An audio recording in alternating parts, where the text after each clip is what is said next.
The following is a presentation of the Belly Up Sports Media Network. The Lethbridge Bullhorn is all things regarding the Lethbridge Bulls of the Western Canadian Baseball League. The Bullhorn has the latest news regarding the Bulls with interviews with current and past players, signings, game recaps, and updates on all the events happening at Spit Stadium. The Bullhorn is your place for all things regarding baseball in Lethbridge. Get your horns up with the Bullhorn, the Lethbridge Bulls Baseball Report. Technical problems are temporary. Please do not adjust your set. The Bullhorn, the Lethbridge Bulls Baseball Report. Today we're joined by co-winner of the Lethbridge Bulls 2024 Defensive Player of the Year, head coach Lethbridge Longhorns, and newly named assistant coach for the Lethbridge Bulls, super utility man, Carlin Dick. How you doing, Carlin? Good, Brent. Good. How are you? I'm good. Good to see you on this Saturday morning. Did you stay awake to watch that steaming pile of crap Logan Paul-Mike Tyson fight last night? Yeah, I did. It wasn't great. The fight before though, the woman fight was really good. That was awesome. No, that was fantastic. I think the decision was a little bit wonky, but that Tyson Paul fight, man, oh man, I guess that 20-year-old Brent had higher hopes, and the 50-year-old Brent should have known better, because Tyson he looked every bit his age for sure. It wasn't pretty. Yeah, but not at all. Anyways, it was like he wasn't moving very well, and Jake Paul didn't look like he was trying, and it was just kind of like a show, kind of. Yeah, they both made a lot of money to not do a whole bunch. I wish I could get that kind of a payday out of the Lethbridge Bulls to not do anything like you every day, but whatever. You transitioned into head coaching duties back in September with the Longhorns. What was the biggest surprise that you came across? You went, oh, I didn't know how this is how this worked. I think it's a lot of the behind the scenes stuff, like in the office, just I guess the day-to-day stuff, like the amount of stuff you actually have to be on top of, like whether it's fundraising or I don't know, lineup writing, fundraising, like scheduling for the spring, like the amount of stuff that goes on behind the scenes. I was like, oh, okay, like a little bit more to be on top of than you really see, I guess, on the outside. Yeah. Oh, I have to do this. Oh, someone's not. I don't have to show up and play. Like I have to do this now. I can't just make a lineup and call it good. Since you take the reins out in the field, what were some positive things that you saw just in the first 2 months that you were coaching with that young Longhorns team? So you got a bunch of guys who've been like playing like American Legion baseball. What are some things that you noticed, some improvements that you were most proud of as a coach to say, yeah, we're moving this thing in the right direction?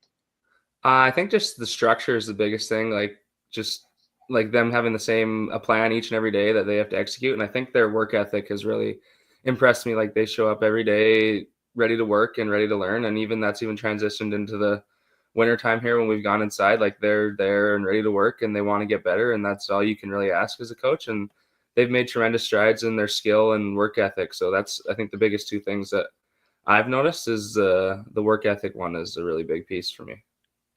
They must not get it from you, but anyways, from minor baseball to end up on Vauxhall, on to college, and with the Bulls, and your baseball journey kind of keeps going and going. What keeps you going to the ballpark daily? Because it can be a bit of a grind. Like you've missed I wouldn't say missed out on some things. We talked about when you and Cab were on the show back in September there.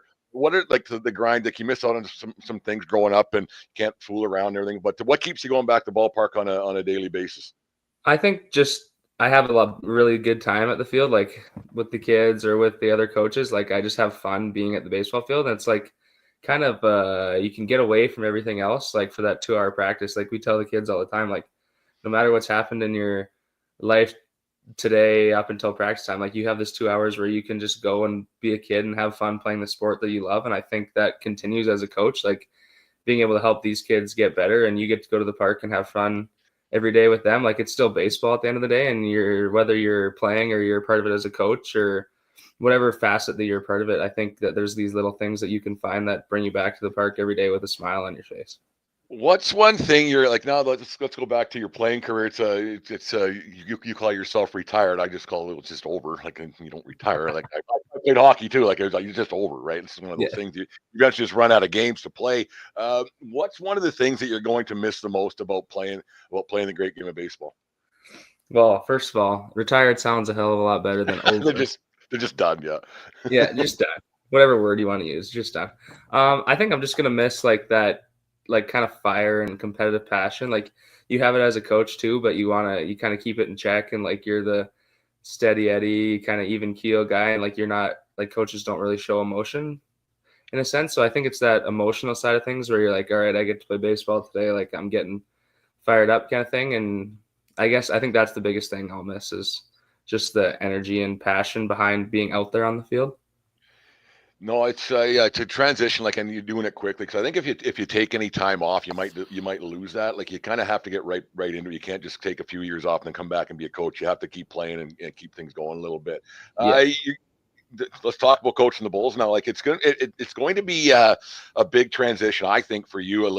Just in the sense that you're going to be having to tell some of your old teammates not what for, how to, and everything else. But sometimes you might have to put your foot down a little bit and say, hey guys, like she's go time, or it's maybe you shouldn't be having that extra round of beverages afterwards. Like what's going to be the biggest transition from like going from playing with these guys and now coaching some of these guys and being kind of the finger wagging? Not that you're going to have to do that a lot, but just every once in a while, what's going to be the biggest transition for you there?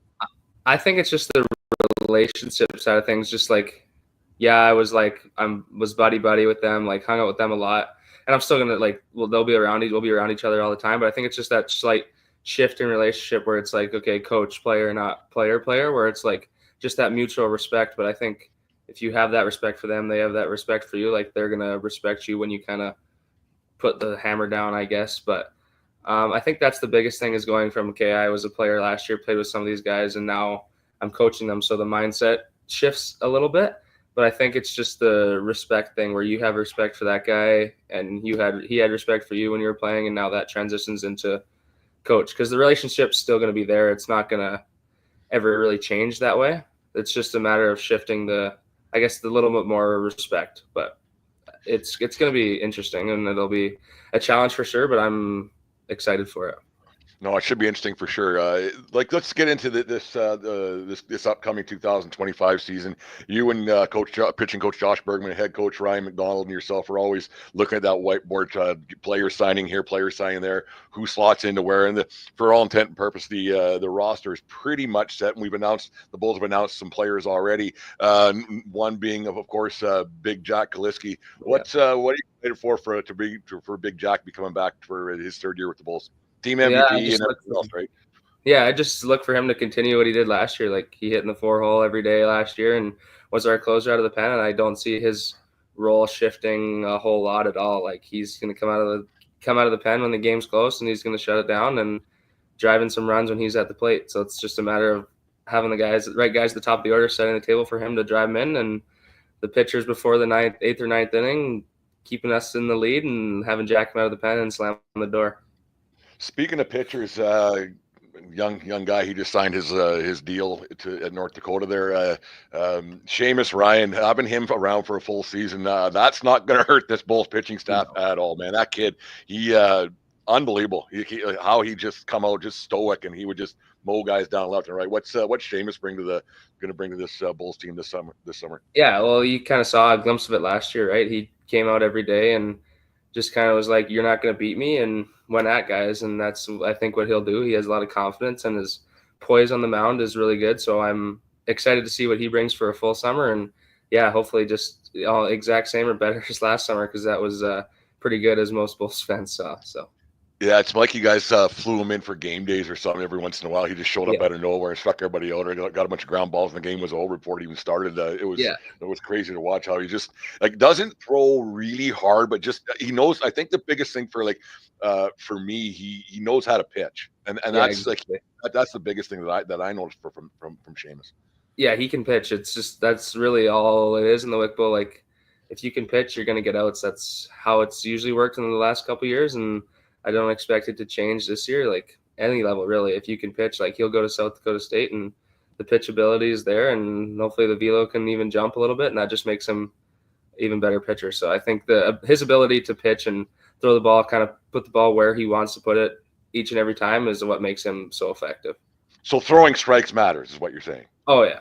For sure it matters, yes. Any level it matters. That kind of differs from a conversation that you and I had a couple mornings ago, but whatever. It's just one of those things that from behind closed doors over there at Spit Stadium. Yeah. Let's get to your back to the Longhorns a little bit. What are you looking forward to the most? Like, you guys into the winter months, then you're going down south to play. What are you looking forward to the most out of your Longhorns club to move forward with them and see how things go? Yeah, I think it's the schedule. I think our schedule is pretty tough. Like, it's going to be tough on the boys, and they're going to have to rise to the challenge each and every day. So I think I'm looking forward to them going out and competing each and every day in the spring. Like, we're going to Tucson, Arizona. That's going to be a good trip.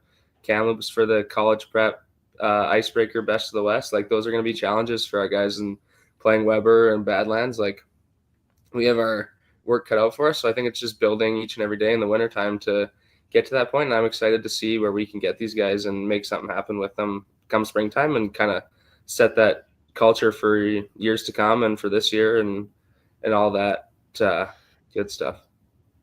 Are you at a point now, like with coaching, not the Bulls so much, but with the Longhorns? I mean, you compete and you want to win games, and I get that, but getting players to the next level, is that almost more important than anything else, and just teaching them how to be baseball players and getting guys to like maybe a scholarship or going on to play college or whatever it might be? Is that the importance level just a bit above winning? Oh, for sure it is. But also, like, I think they play hand in hand, because the more you win, the more success guys are going to have, the more that college recruiters are going to be like, okay, these guys are having success and this guy's attributing to this success. Like, I think that winning has a hand in that. Like, you look at all the good academies in Alberta, like, they win and their players are the ones that are helping them win. So their numbers are good and they're playing well, and that always helps too. But I think definitely getting them to the next level is a little bit above winning for sure, because that's kind of what this high school program is about. Because you're not really, unless you're in a tournament, you're not playing for anything.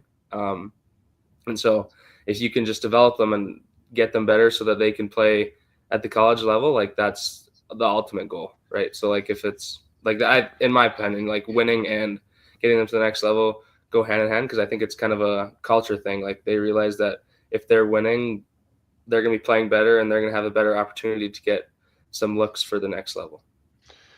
When you got, like, we talked earlier on about you guys putting the roster together and getting, like, the whiteboard, it's tough. Like, I listen to you guys and I put my 2 cents in here and there. I know you guys don't listen to a thing I say, and I really think you should more often. But I really, like, I see you guys wiping guys off. What's been the hardest thing for you? Because I know you want to get this guy and this guy and this guy, and it's just not. It's not viable for a multitude of reasons. Guys just don't want to, or back out, or whatever it might be. What's been the biggest eye opener for you on roster construction for a summer baseball team that you maybe didn't know a little bit about until about 2 months ago?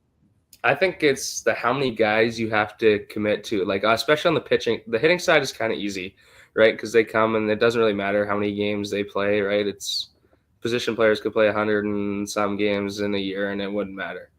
I think it's on the pitching side of things, just talking with, like, when we talk with Bergie and look at the whiteboard, it's like, well, you need to commit to this many guys. I'm like, we're going to have 23 pitchers. And he's like, no, like, you never know, like 6, 7 guys get hurt and all of a sudden you're below the number that you kind of want. So I think it's I wouldn't say overcommitment, but making sure that come summertime, you're going to have the right amount of pitching and how many guys you're going to have there. Cause I think numbers is the biggest thing, because you never know what happens between now and the summertime. So I think that's the toughest part, is having guys in there that are going to be there in the summertime.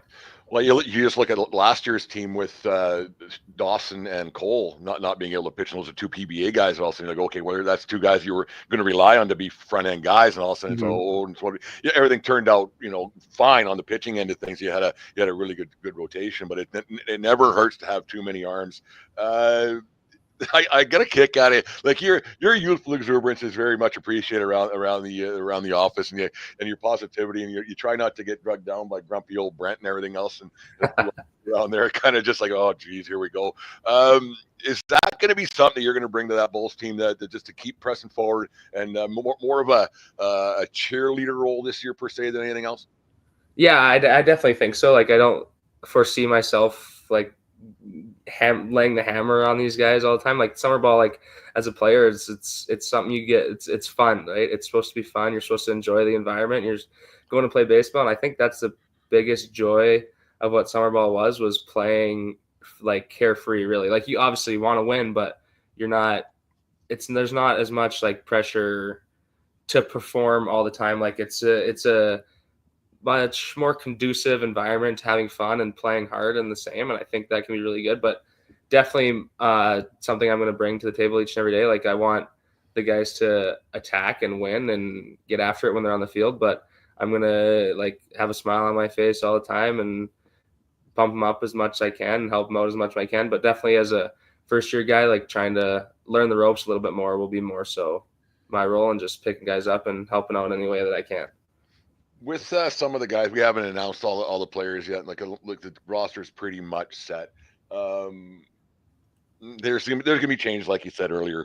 Just with guys dropping out, guys get hurt, guys just finally maybe they say, I don't want to. I would rather go home for the summer. Mm-hmm. What are you looking forward to the most this upcoming Bulls baseball season? I mean, it's only all of a sudden it's only 6 months away. Like holy, and then all of a sudden it's Christmas, and it's here now. And you're going to be busy with the Longhorns. What are you looking forward to the most for this Bulls baseball team coming up? I think it's going to be different. Like looking at it from last year's team, we were pretty old. Like we had a lot of guys that it was their last summer and graduated. You guys don't know what old is, man. Well, old and I'm old. Old in the college baseball. Oh, okay. Oh, I got you. Yeah, I should have specified. Yeah. But I think we're gonna have a lot of young talent, so I'm intrigued to see like what all these guys bring to the table. Because in the years past, like when you saw someone signed, you're like, oh, I know who Josh Caviam is. Oh, I've played with Caleb Haney for 3 years. Like you know that those guys know what they're gonna bring to the table. So I think this year it's going to be a lot of younger talent that comes in, and I think they're going to be eager to win games. And I think we have a really good team on paper right now. So I'm excited to get them all here and see what they all have and make something happen. No, it's like the you start out the same way as last year. Basically, I think the first 5 or 6 games are on the road the same way as you did last year, and then the home opener is June the 5th versus Edmonton. They're actually changing their name. They just announced a contest this morning. I think it was that they're going to be naming the team and jerseys and the whole bit. I saw that too. I was actually think let's talk about them for half a second. They've had some struggles over the last few years. There's no getting around that. They're playing in limbo out in that softball park out in Sherwood Park, and haven't been good. And I got thinking, like, with that new ballpark they're building out there, that's going to be maybe not this year coming up, but in years in the very near future, that'll be a bit of a destination because Edmonton's a big city. Like, it's out in Spruce Grove, but a brand new ballpark and everything else, that they might be able to draw some players out there because it's a shiny new toy and everything else, like kind of like Saskatoon was and how Sylvan Lake was. And now you're moving, like the Edmonton Prospects are moving. They're going to have a team, whole different name. Do you think that can't it can't hurt the WCBL and the people, the players try to go there? No, for sure it can't. And I think like you look at other leagues, they got big stadiums, big brand new stadiums. So I think it helps the league tremendously. Like they're in a pretty good spot. Like you look at Fort Mac, they have a really nice stadium, but they're kind of way out of the way. And you spend at least half your summer on a bus, just driving back and forth from Fort Mac to wherever. But I think Edmonton's in a really good spot. Like they have a brand new stadium coming in, and I think it's going to be really good for the league because you're going to draw more talent. It's just kind of like a marketing thing. You can go to players and say, hey, like, look at this. We have brand new state-of-the-art facilities. Like, we want you to come play for the summer. The competition in the league has gotten better and better each and every year, and it's going to definitely draw players to the league, whether it's Edmonton or other places. Like, you could even market playing, like you're going to go play in those places, even if you're not a part of that team. No, I'm rooting for Jordan Blundell out there. I like Jordan. He's a little rough around the edges, but I get along with him quite well. He's good for a laugh, and he don't mind getting thrown out of baseball games, old Jordan. But one of those things. Actually, let's do that. Ryan McDonald's he gets thrown out of a game or two throughout the summer. It's just his passion intensity gets up there. Are you going to sit back and laugh? Or are you going to, like when Ryan gets revved up, are you going to maybe rodeo clown that thing around a little bit and say maybe tone him down? Or what's your game plan? Because now that you're on the other side of things, you won't have a jersey on. Now you're going to be wearing the old slicker or whatever they call them. You're going to be rodeo clown? What's your plan there with Ryan? Oh, I think it's going to dictate, I guess, from situation to situation. But I could see myself being a pretty good rodeo clown. Just get me a barrel, hop around that thing. Oh, I'm No, sure we yeah, can get one sponsored by somebody. Get Carlin out there with nothing but suspenders and a barrel out there. Yeah, yeah, exactly. No, I think the situation will dictate. Like if I need to help Ryan out, I'll help him out. But most times he holds his own out there. So if he really needs help, I'm sure Josh or I'll make the way out there and help him out. If you were, let's just say in the future, and like it's not possible, obviously, because it's just the way the rules are, and you're not playing anymore.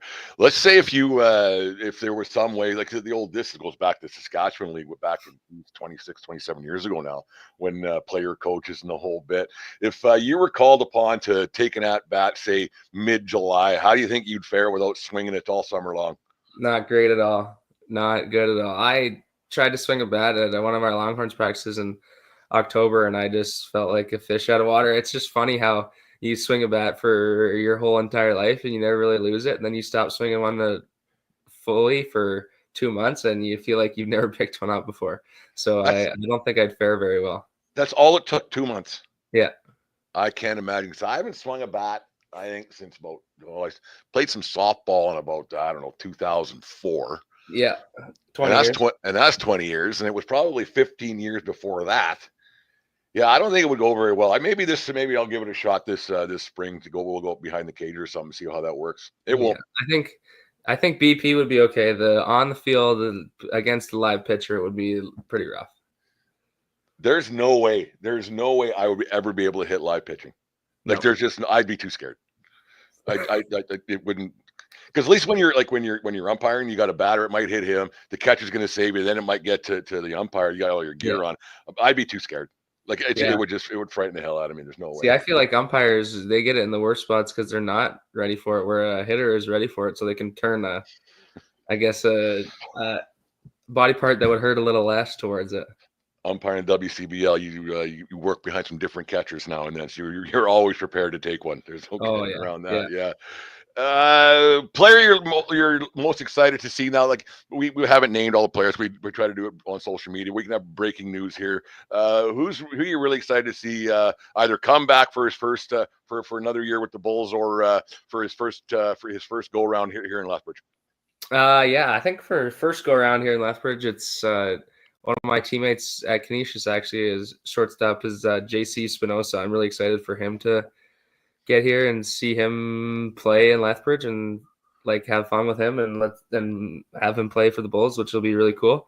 And then I guess returning, like we never really saw him last year, but it'll be cool to have Carter Clarehout back, like big first baseman, and who can make some noise for the Lethbridge Bulls. So those are two that I'm looking forward to.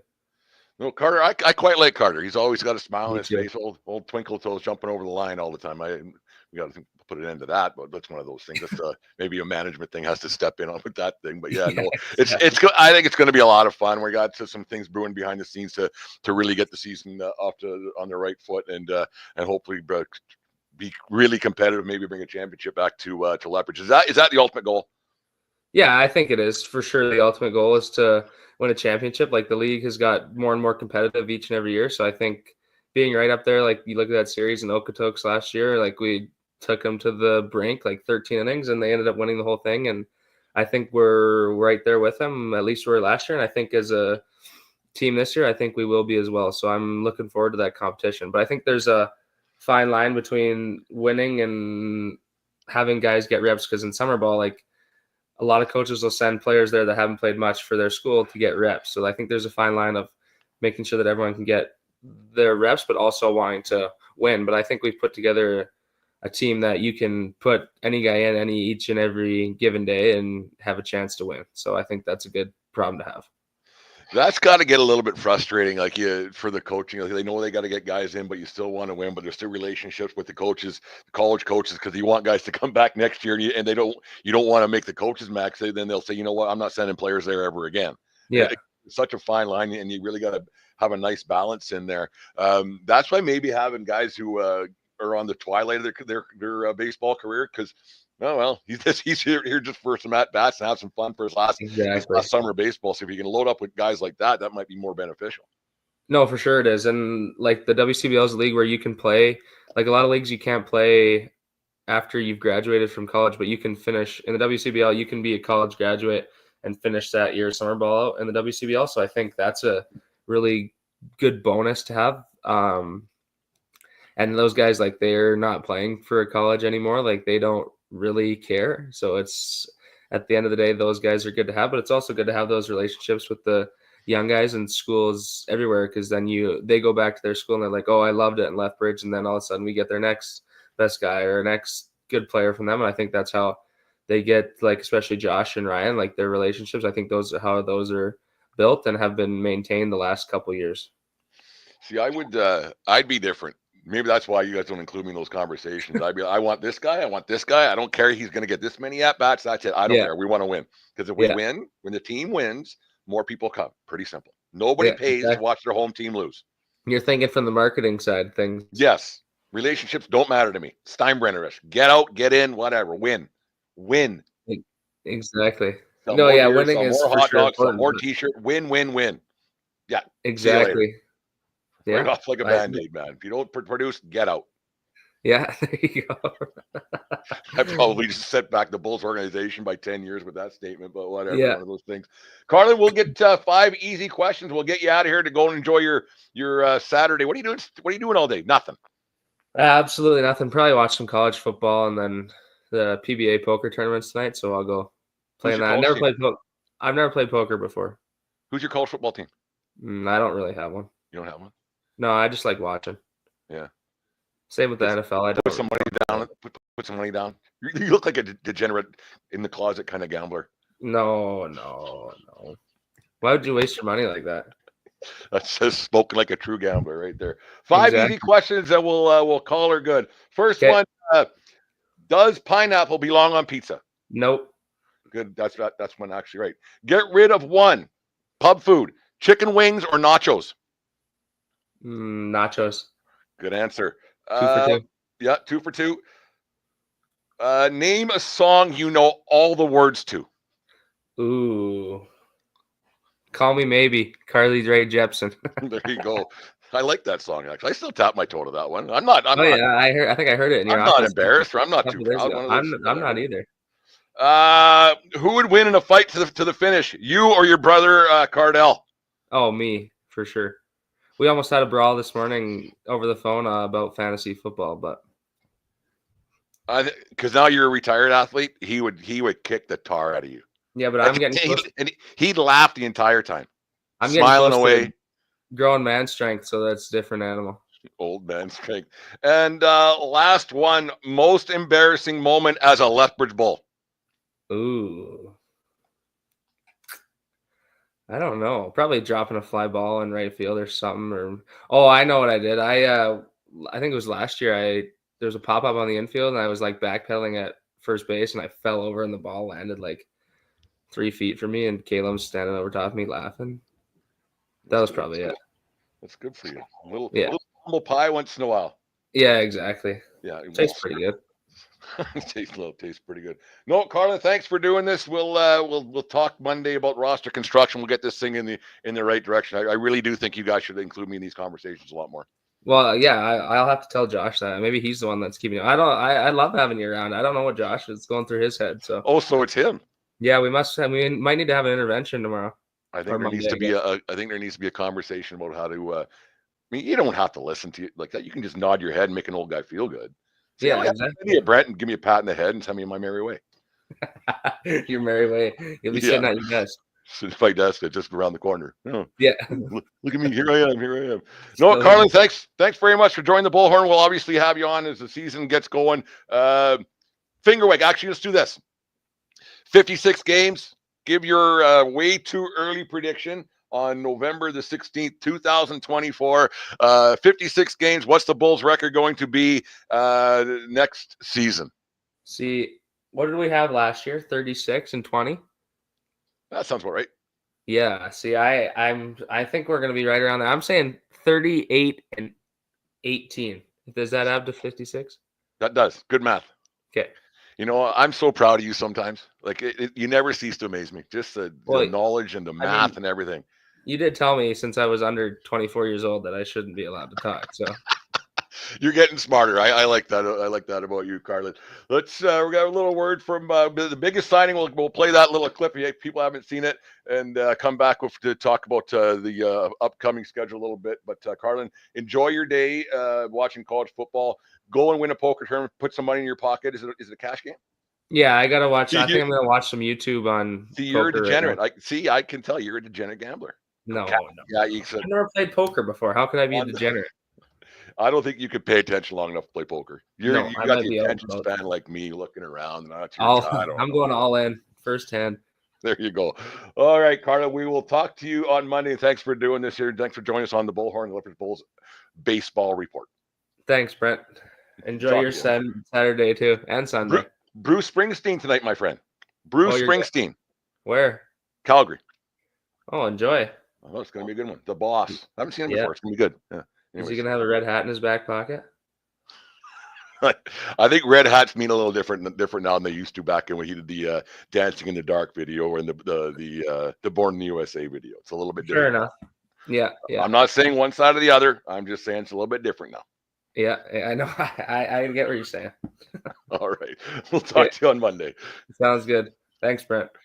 After some tense negotiations between the Lethbridge Bulls and their long-term mascot T-Bone, the Bulls have come to a new agreement to keep the beloved Bull in pinstripes at Spitz Stadium for the next 25 years. Bulls pitching coach Josh Bergman, who has been working behind the scenes to get T-Bone signed long-term, said getting T-Bone signed was the team's top priority.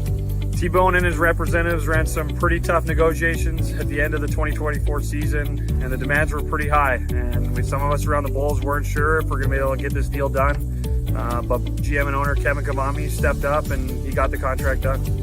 The enthusiasm and effort that T-Bone brings to the plate each and every game is second to none. With the conversations I've had with T-Bone behind closed doors, it tells me he's really excited to be part of the Bulls for the next 25 years. A Bull of not many words, T-Bone was once again held speechless after learning he was going to be staying put in Lethbridge and being a part of the only team he has ever known. The Lethbridge Bulls 2025 season tickets go on sale on Friday, November 1st at bullsbaseball.com, and be sure to circle June 5th on your calendars as that's the Bulls home opener versus Edmonton. All right, we had a little fun over at Spitz Stadium a couple of weeks back. Got T-Bone all signed up for a 25-year deal. See him in Bulls pinstripes for the foreseeable future, and for young Bulls fans Bulls fans, young and old, to enjoy T-Bone. Talk about schedule a little bit. It was announced last week or 2 weeks ago.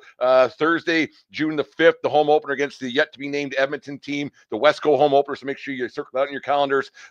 New edition this year, the 23rd of June. It's a Kids Day. It's an afternoon game, 1 o'clock on a Monday. Can bring a lot of school kids in, let them enjoy a game. They can wrap up their school year nicely and have a good time at the ballpark. Of course, we have the Canada Day game, the Canada doubleheader.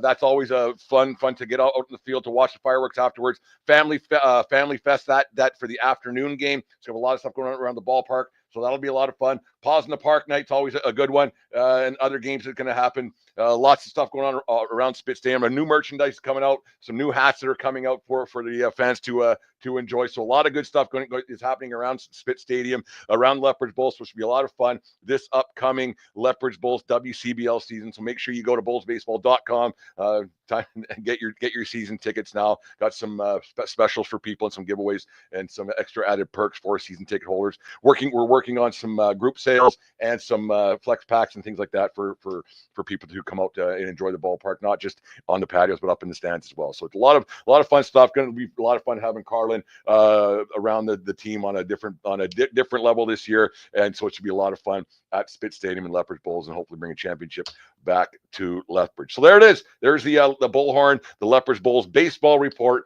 And remember the Westco home opener on June the 5th, and lots of other stuff going on as well.